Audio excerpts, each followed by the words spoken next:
We now start with the first session for the day, which is the anatomy of literary price. Our speakers for the day are, for the session, Aanchal Malhotra, an oral historian and the co-founder of the Museum of Material Memory. Arunava Sinha. He translates classic, modern, and contemporary Bengali fiction and non-fiction into English, and over 50 of his translations have been published so far. Elaine is a writer and the executive officer of Swansea University's Dylan Thomas Prize. Mita Kapur is the founder and CEO of Siahi, India's leading literary consultancy. She's also the producer for the Mountain Echoes, the Bhutan Festival of Arts, Literature and Culture. And Singh, she's the founder of the Jhalak Prize of Book of the Year, a writer of color, and currently chair of the Historic Authors Club. Can you please have you on stage?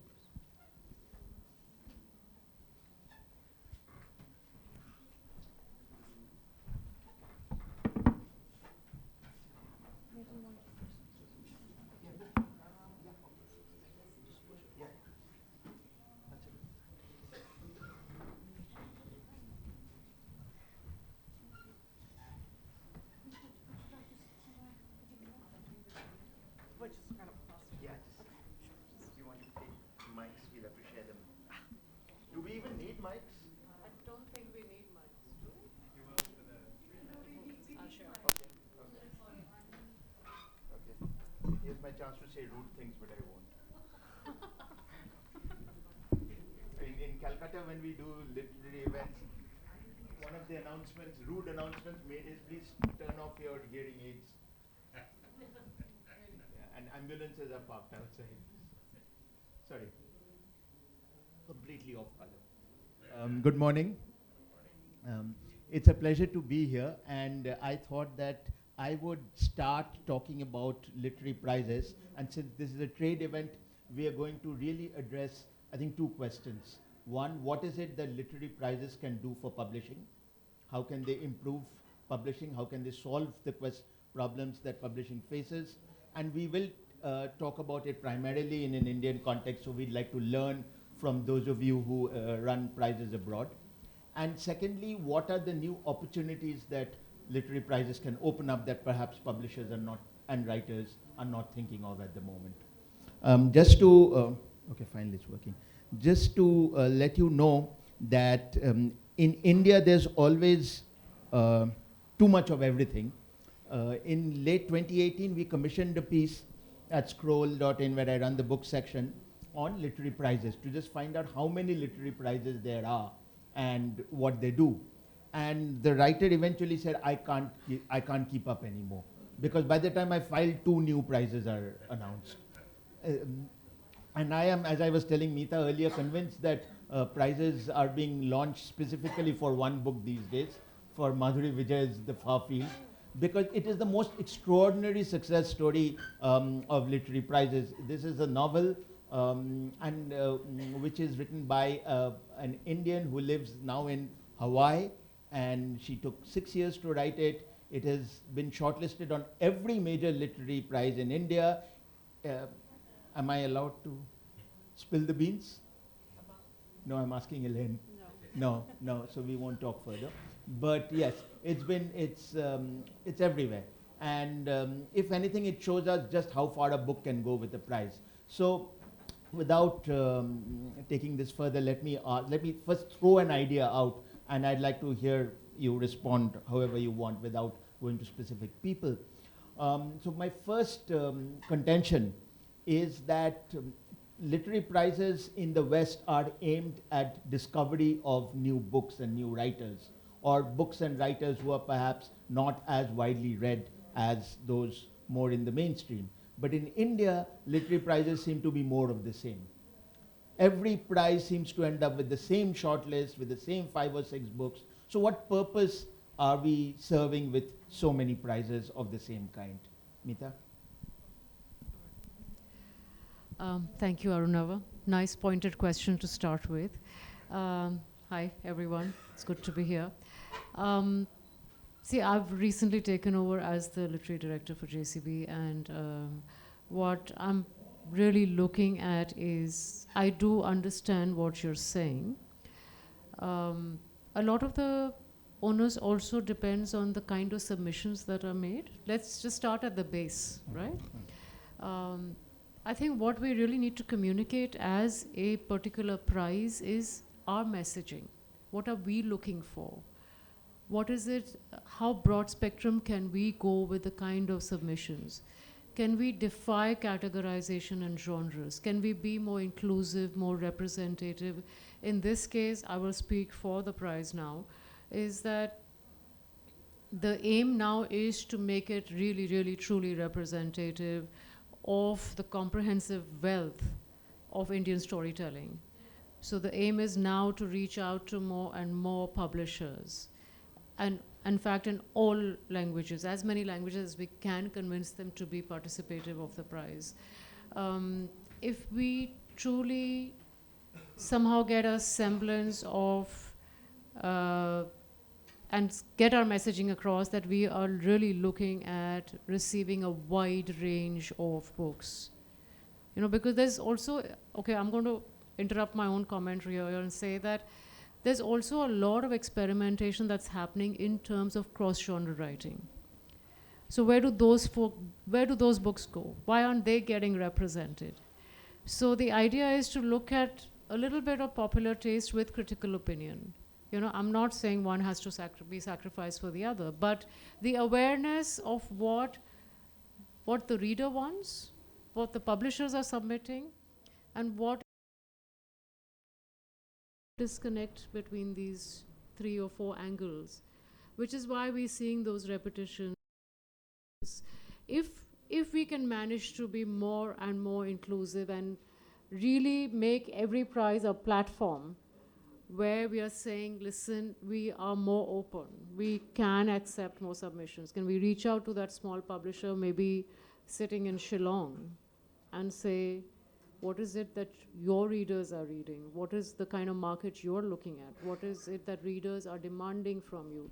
So I feel that every prize has the opportunity now to be a platform where all stakeholders in the industry come together in an open discourse and dialogue.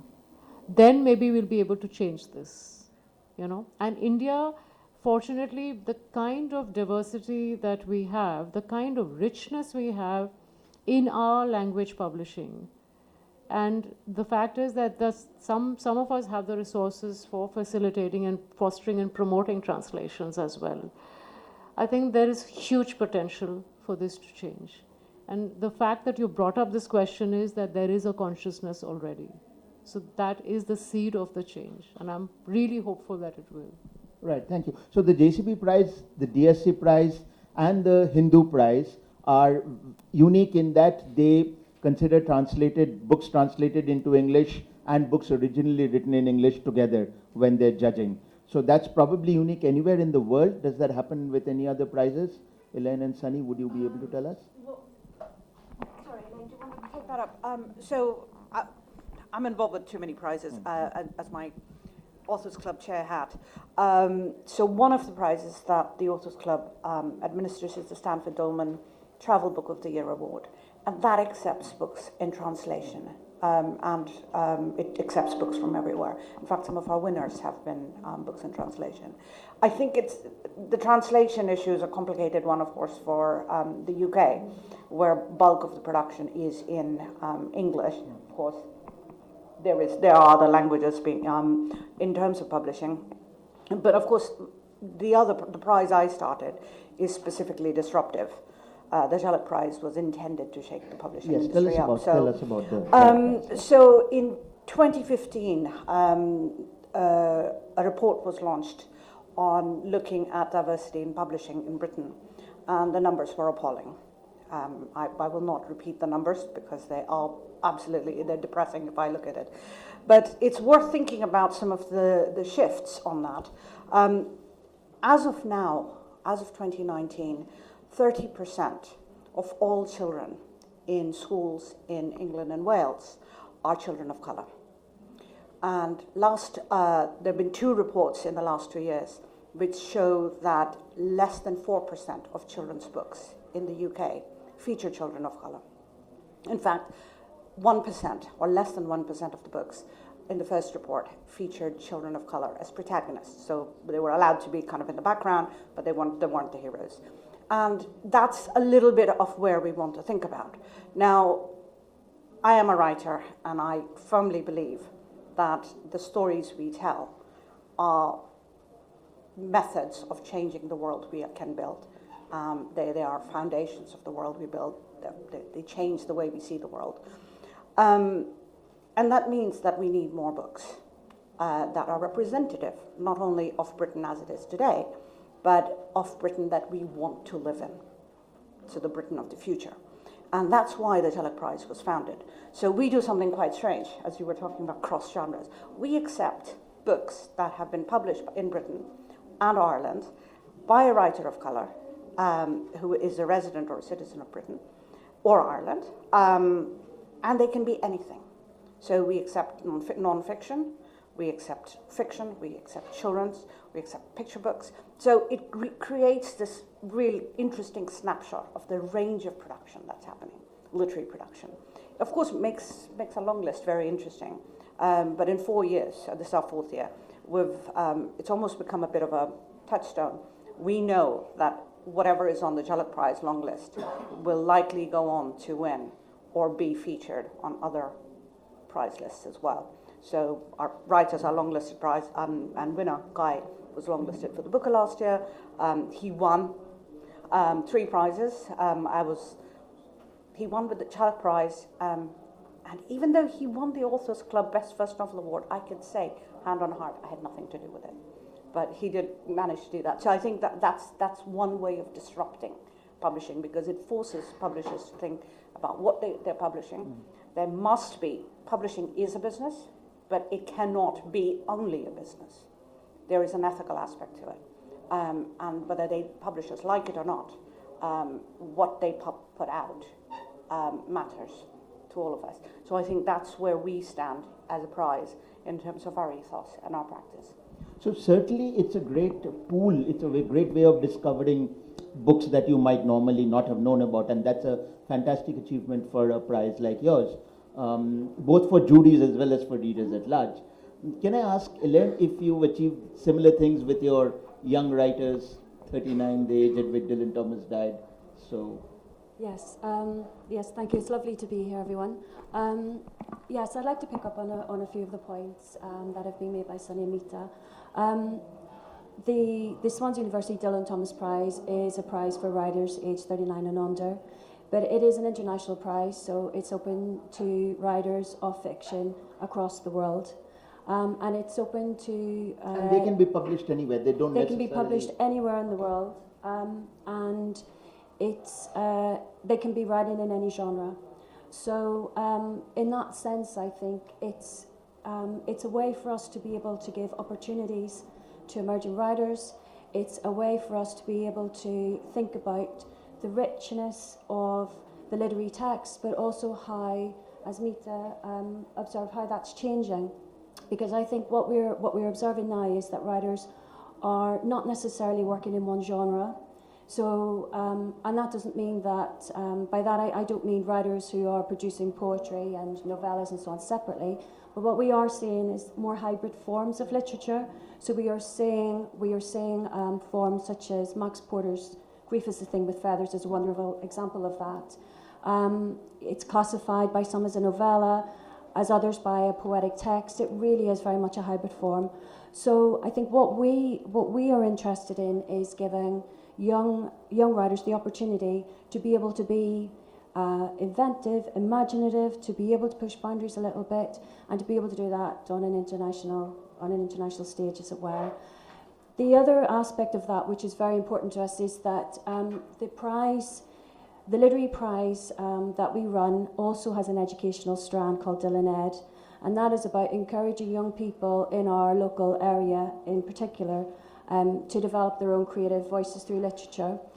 The wonderful thing that the Literary Prize does for us is it enables us to bring these young international writers from across the world to Wales every May, and it means that, picking up on Sunny's point, it means that young people in South Wales are able to interact and engage with writers from different backgrounds, from different countries, and that is one of the I think the strongest messages of the prize.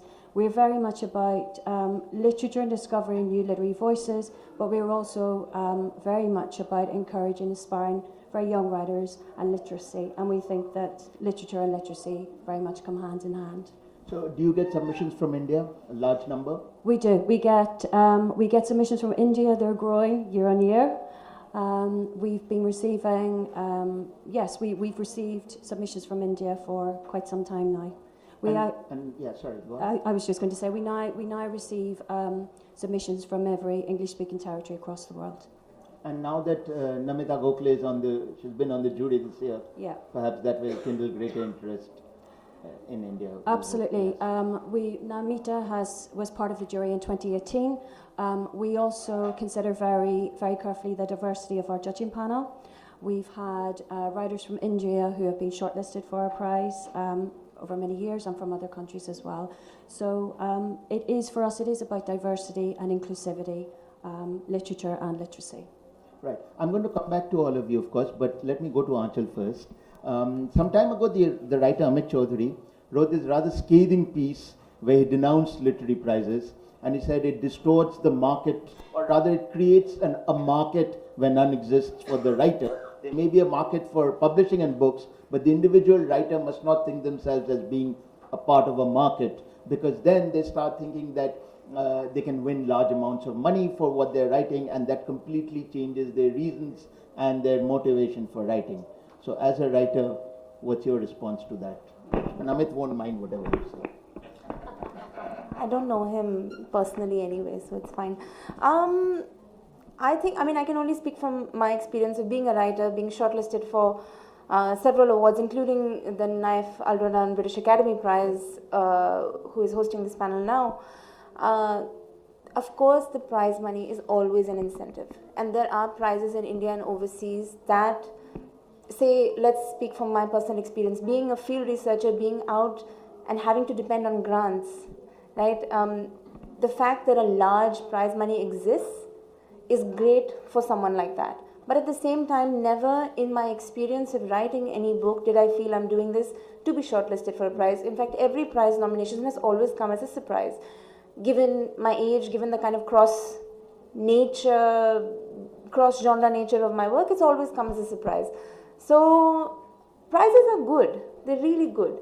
But as you mentioned at the very beginning, in India what we are seeing is the same people, and it's not just fiction, it's also a non-fiction, you know this.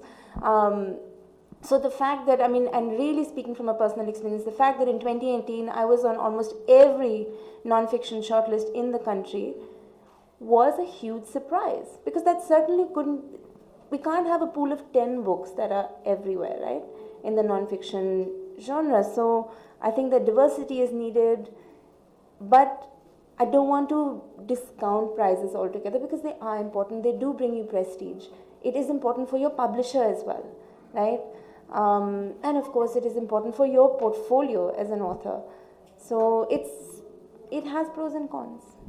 But I've never thought write the book to win the prize. That has never been on my agenda ever. Yeah. Okay. Can I pick Yes. up something Yes, please. from that? Anyway, please do that. Yeah, You don't need because to. I remember reading that piece, and the Society of Authors came out with a figure that I think some of you might find shocking. The average writer in the UK makes about £600 a year. Yeah. So it's all very nice to talk about how, writers must be great people who think up there. We still have to eat, and we still have to pay rent, and we would like to have a retirement fund. So it's an extraordinarily economically privileged position to take a stand that, you mustn't think of prizes. Well, of course, I don't think anybody who's longlisted or shortlisted assumes they're going to win. But it's not a bad thing. Unless we start paying people properly. Literary prizes are one of the ways that writers do make money. They sell more books, they get more royalty. Publishers are willing to sign them on bigger contracts. In fact, the Chalak Prize's first winner, Jacob Ross, had been published by a very small press, and the prize led him to be signed by a major publisher with a proper advance, which means he can actually go off and write more books. So I think it's a really kind of a privileged stand to say, oh, we mustn't. So as somebody who started a prize and believes very strongly, I do have to rebut that one. Now that we are having very candid conversation on prizes, see, another thing that I noticed in non-fiction, that it's obviously not always the case, but the age demographic of people that write non-fiction now is becoming younger and younger, but has always traditionally been of a certain kind of age and a certain kind of person. I found myself in 2018 on a lot of shortlists with a lot of people older than myself, having done incredibly diverse work, but a lot of professors, a lot of people with tenured positions, a lot of people with means. As I mentioned, a young woman field researcher, money is a great thing. That means I don't have to apply for 10 grants to be able to travel around, do the work I do. So that's why I don't want to discount it, but I also thought, wouldn't it be great if someone young won that money? I always thought this. And it is so rare that it happens. With Madhuri Vijaya, it's amazing. It's amazing because she is like, we are the same age, and the fact that she's done this enormous thing, I'm so proud of her, right? She is, the level of maturation is amazing in terms of everybody on the JCB Prize was amazing, but she's done that. It is great. She has won that money. That means that she can go on and produce better and bigger works, and it's prestige. It is prestige. So, yes. Sorry, No, that's the whole idea. I actually caught on to one sentence when you were introducing Amit's article, which unfortunately I haven't read. So it's all right. I'm glad I haven't read it. The fact that the thought has come across that it creates markets where there aren't. But that's exactly what we need. We need to sell more and more books. And if a prize is a platform and a facilitator to do so, then so be it. The only thing we as prizes have to be very, very responsible, and I really do appreciate what Aanchal is saying about younger people being out there. It's fantastic, I think. And I did notice that you were one of the younger ones on the shortlist, but it was really heartening. So these kind of changes and these kind of disruptions are very, very necessary. And the kind of discourse every prize can generate and bring attention to, whether it's the long list or the short list, if it means that more readerships are being created. The idea is to create more readers, because otherwise why are we writing? And come on, I don't think anyone will write with the aim of winning a prize. In so many years, I don't think anybody can do that. I mean, what will happen to your voice, your characters, the story you want to tell, the process, the journey of writing, the passion with which you sit down every morning? Okay, let me just, see what I can do with this chapter. Where am I taking this character? What am I doing with my research? Nobody thinks that antiseptically. I hope not. No, well, I mean, I agree with you, but I have also had private conversations with writers. We're not saying we're going to write for a prize, but in the same second half of the same sentence will say, but what kind of a book should I write to win a prize? And I don't blame them, because they see that people's lives are changed by winning a prize. So the other thing is that, publishers also say this, right? That we will publish it in time for prize season. Yes. And this is something that, it's great, but it happens a lot in conversation. Your book will be published, we'll get it out in time for prize season, we'll get it out in time for LitFest season. And it is a thing to consider for publishers as well. So it is in the back of their mind. And I just want to add a comment about the Dylan Thomas and also the Naif Aldodan Prize that considers writers from across the world, regardless of where they are from, writing in English. What I noticed being shortlisted for Indian prizes as well as international prizes is that the market, what is the purpose of the shortlist? Right? Obviously, we are not there to just boost up the winner. We are there to boost the shortlist, and which is why the diversity of the shortlist is so important, right? Because you're trying to introduce new authors. What I noticed with the British Academy Prize is that they were completely, nobody knows till the end who's going to win. So in terms of the marketing that goes into pushing new faces into an alien market for me, the UK was a new market for me. It was incredible because readership increases, conversation increases, topical conversation happens. I write on partition. Partition is a big thing in Britain. Brexit is happening, migration, refugee. These are real words, right, people are using. So the exposure that prizes like the Lytton Thomas Prize and the Naif Al-Rodan Prize are incredible because it opens spaces for you. All of a sudden, an Indian who has never been on a British Academy Prize shortlist, correct me if I'm wrong, Sean, it was the first time, and then people in India started telling me, you are the 5th Indian to have been shortlisted for a non-fiction prize internationally. I mean, that's incredible. First woman, that's amazing. But also very surprising because we are a country of writers. Yeah. You know, so obviously the divisions of your nationality and stuff, I mean, these are porous and they will dissolve after a while. Every prize, I hope, will become something like the Lytton Thomas Prize that doesn't consider that. In terms of Indian prizes as well, languages, I hope, will dissolve and the boundaries of all prizes will become more porous. But I thought it was amazing because it gave me exposure to a completely new market. Translations are possible when your book is out in the UK, you know, when it's there. Other writers, other publishers in Europe see it as well. It's more visible. Right? Not to take away from our own publishing, but every market is a new market for writers. I think that's a really important point about visibility.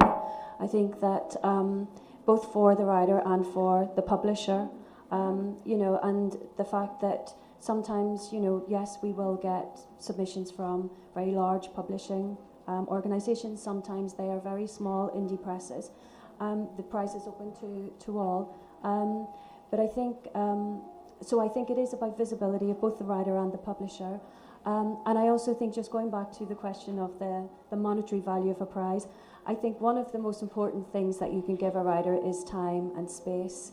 And that's what these sorts of prizes will give to a writer. And sometimes that is critical in terms of getting that next book out, in terms of, you know, meeting a deadline and so on and so forth. And I think that is a critical part of the process.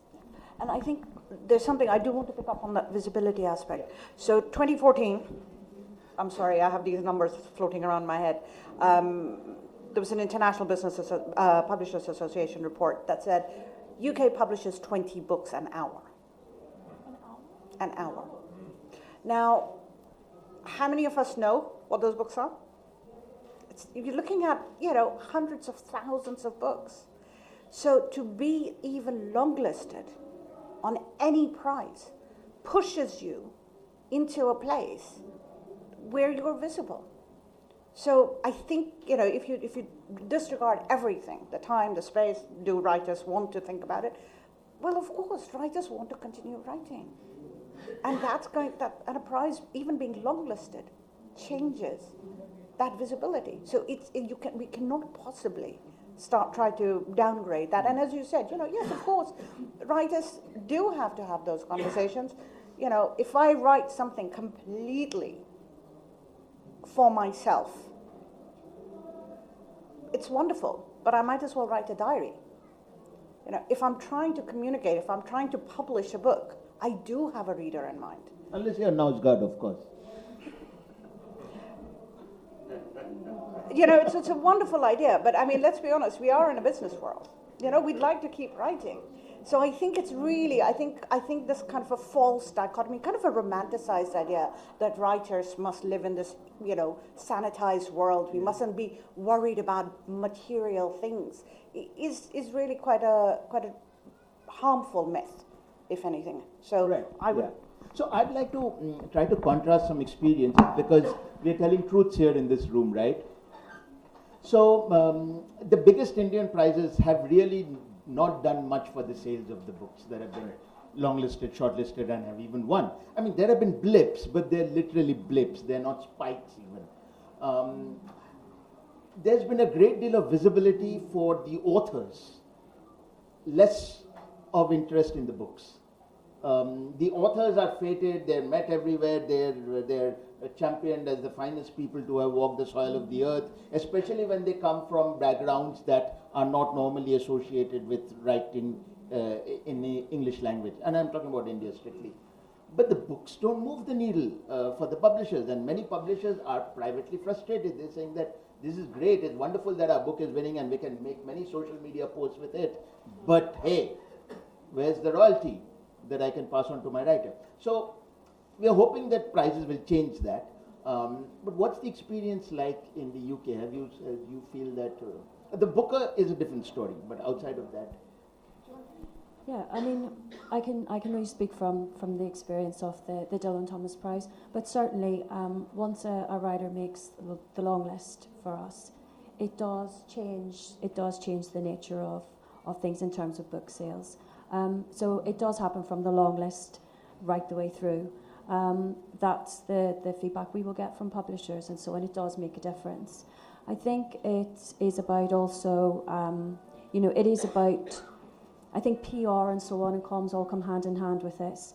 But certainly from our perspective, book sales and long listing and so on go hand in hand.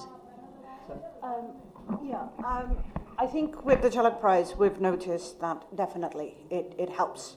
It helps the sales, but it's also something we try and do in an ongoing way.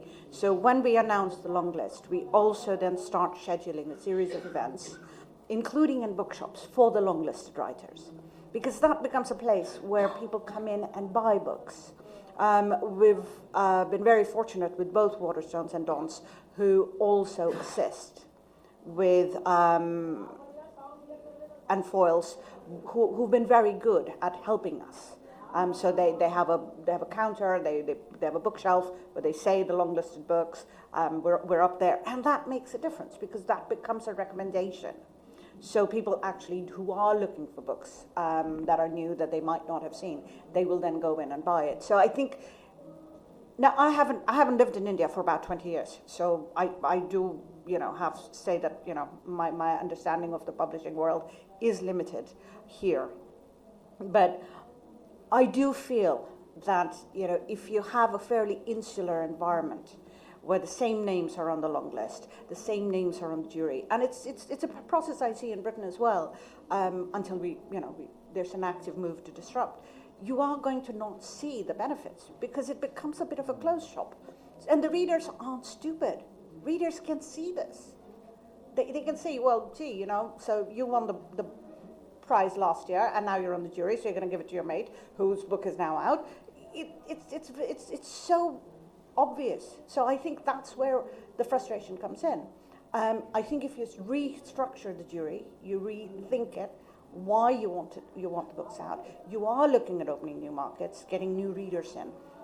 That's the prize will work differently, and the prestige and the success and the royalties it generates will work differently. So would it be right to say that the Booker is really the only prize that is undifferentiated in terms of fiction, but that most other prizes, whether it's fiction or non-fiction, are vertical in some way, either in terms of who's writing them or at what age or what the theme is or what the subject is, so that it allows for a discovery of a wider range of books? I mean, there are not too many fiction prizes in the UK, are there? Other than that everyone's eligible for. Well, there's the Best First Novel Award. The Costas But that's do first a whole, novel. but the Costas do a whole range of things. Yeah. There's an enormous number of prizes. But each one has a very specific focus, is what I'm getting at. So it's either a first novel, or it's a second novel, the Encore Prize, or it's a prize for young writers, or it's a prize for writers of the color. Jhalak Prize is for everybody, as long as you're a writer of color. As long as you're a writer of I color. think. Okay, so I have a bit of a beef with Booker, so bear with me.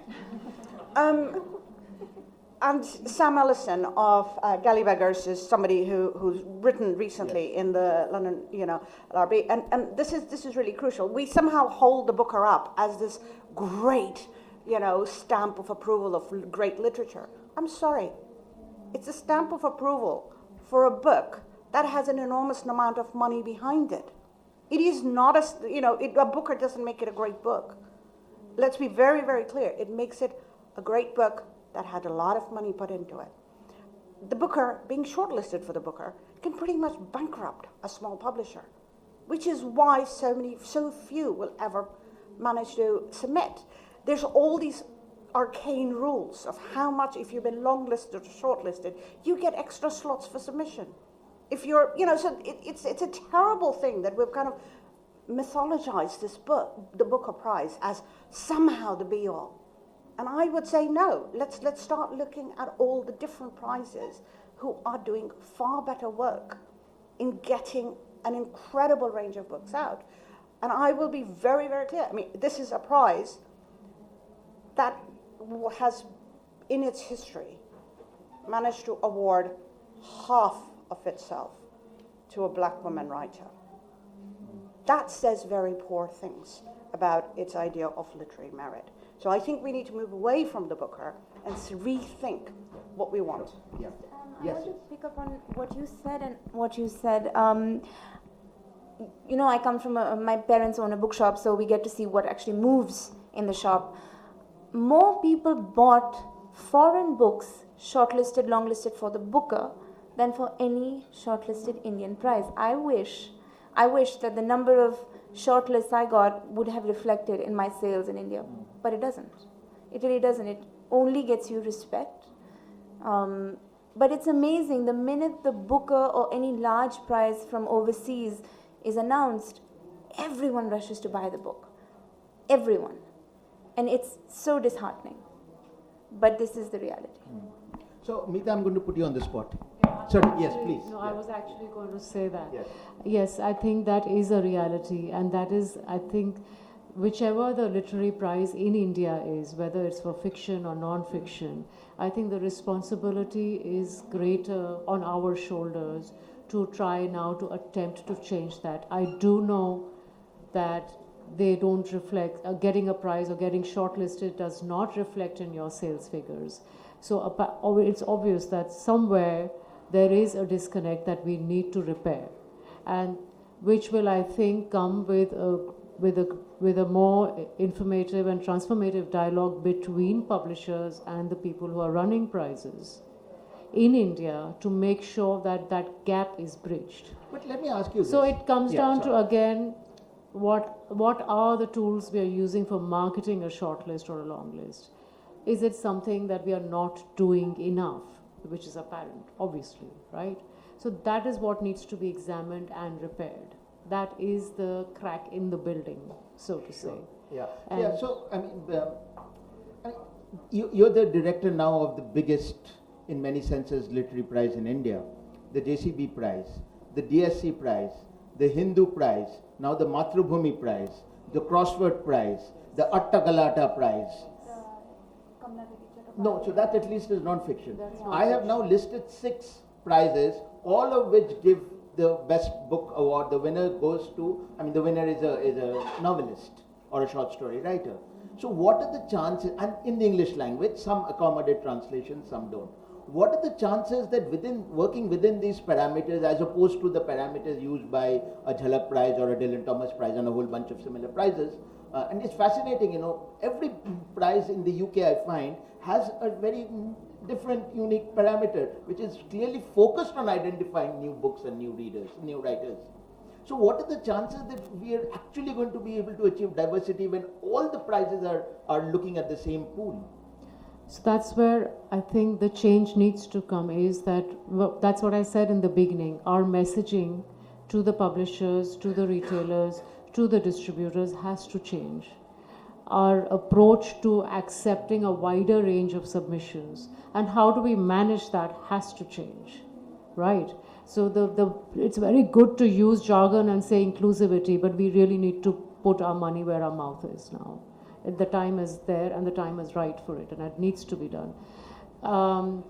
You know, it all boils down to what kind of marketing and distributing tools we are adopting. So if presently the systems are not working, we need to really brainstorm on creative ideas of making sure that the long-listed and the short-listed authors are really translating into proper sales figures for them. And can I just point out a simple physicality? We are talking about prizes in other countries that have been there for a much, much longer time. These are younger prizes. They have to become institutions in their own right, which comes with a period of years passing through. So maybe if you look at DSC prize, which was instituted, I think 10 or 12 years back, maybe another 10 years, things will be very different. With the JCB prize, it's just the 3rd year. You know, you've spent 2 years setting up the prize, making sure it's an impartial entity, making sure that you're trying to be diverse and inclusive. Now the step is, how do you go further?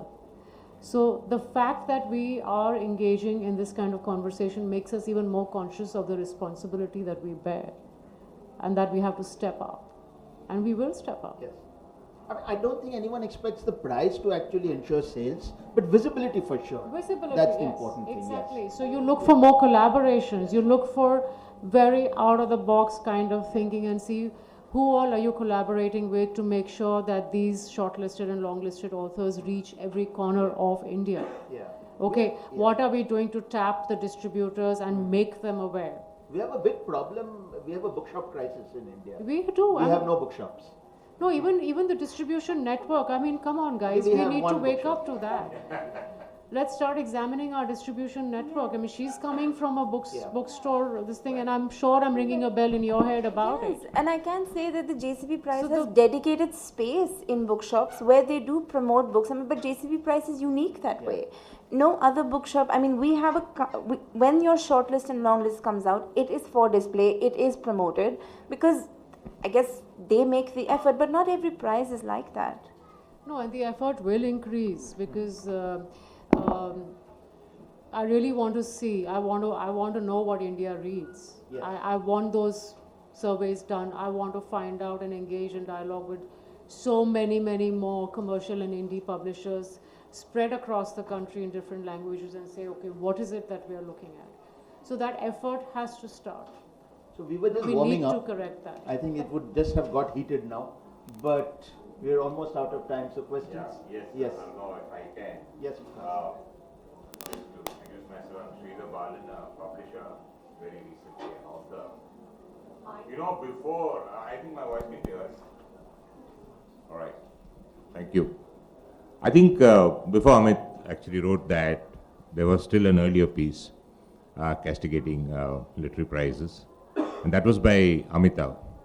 And Amitav actually took issue with the Commonwealth. Which Amitabh literary- Kumar or Ghosh. Ghosh. Who was on your screen with Guntagras.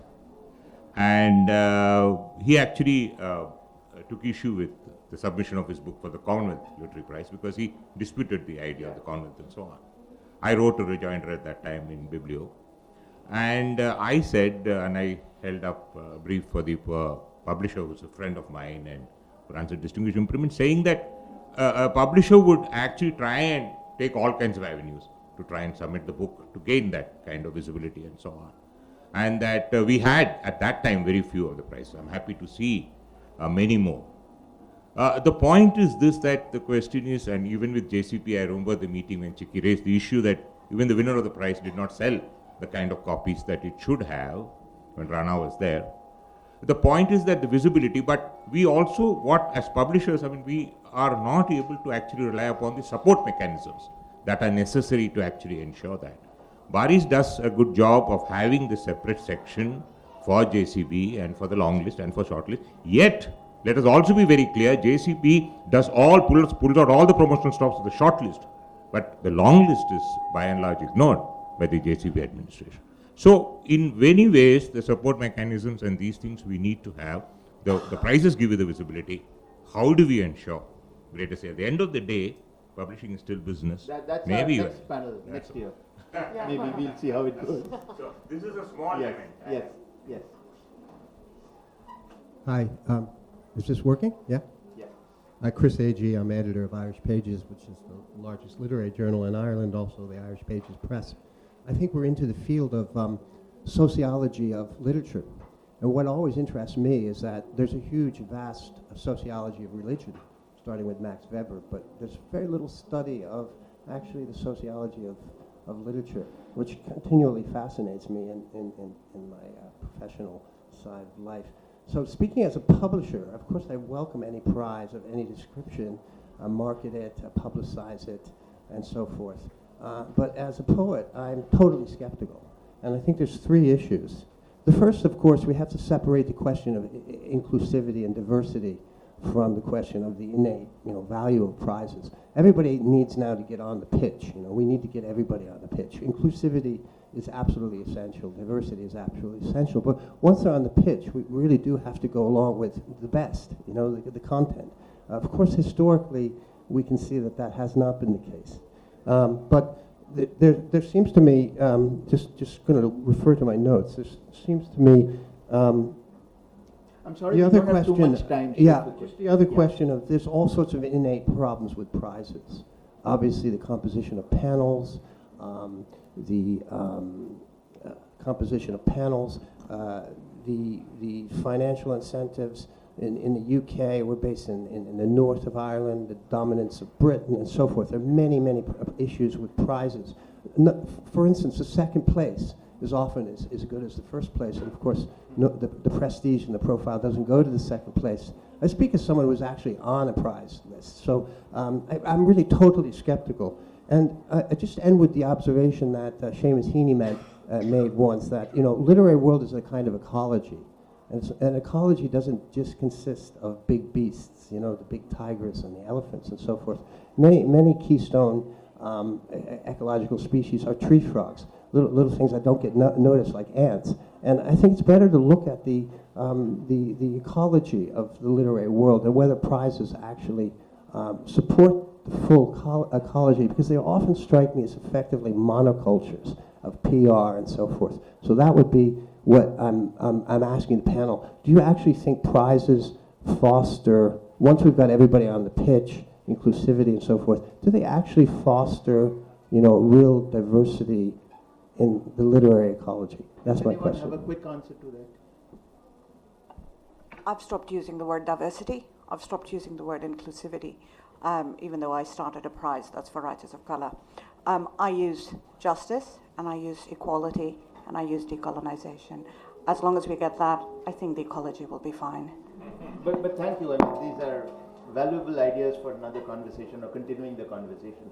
Yes, I think that's our last question. A very short comment. I come from Mexico. I run the Guadalajara International Book Fair, and I have run several literary prizes in my previous world as a publisher. And what you have discussed here is the same in the Spanish language market.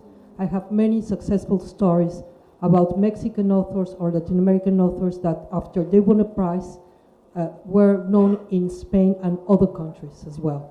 So what you have discussed is the same in the Spanish language market. I just wanted to point out this. Thank you, yes. Does anyone have a response to that? It's reassuring and also disheartening at the same time. Yeah. Okay, yes. All right, thank you very much. I wish we really could have talked for a day or so, but, right? And there's so much to talk about.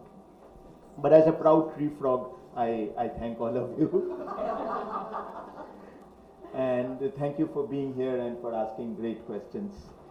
Thank you. Thank you. Okay, we're done. You can give us our scarves.